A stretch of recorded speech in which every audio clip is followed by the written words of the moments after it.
Hello, everyone, and welcome to day 8 of Nurturing Educational Growth Challenge. So, your task today is to visit a library or a museum.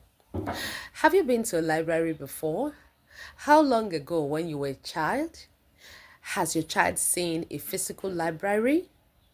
So, that is our task for today.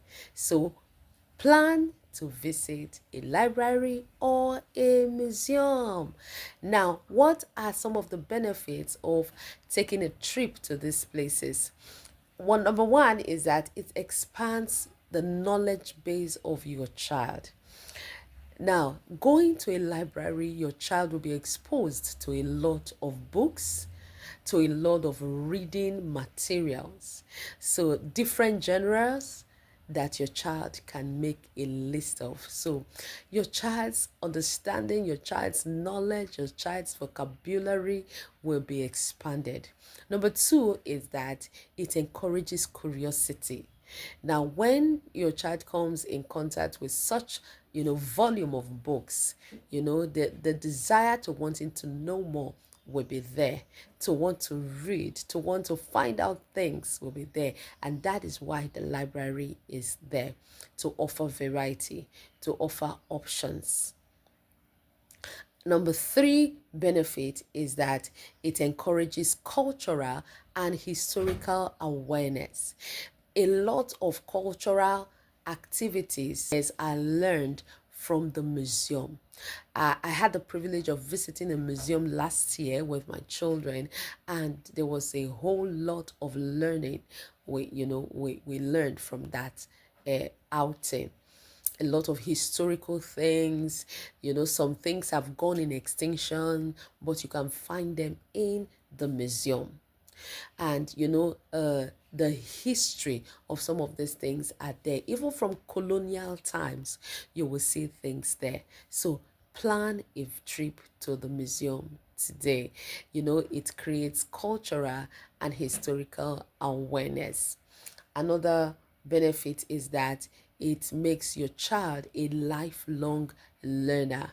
You know, and that is one of the things, the skill you want to build in your child, to make your child a lifelong learner.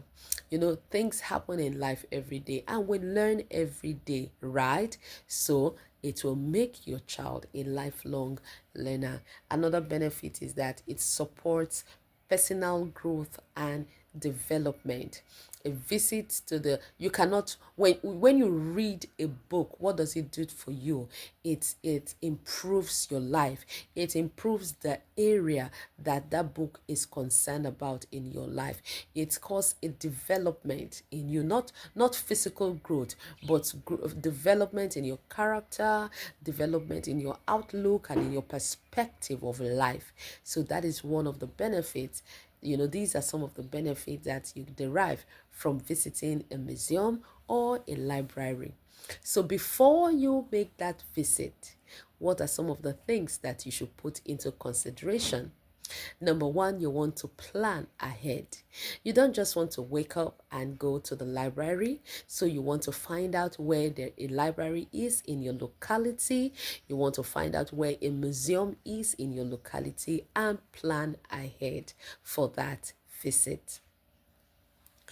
He that wants to build a house must count the cost, right?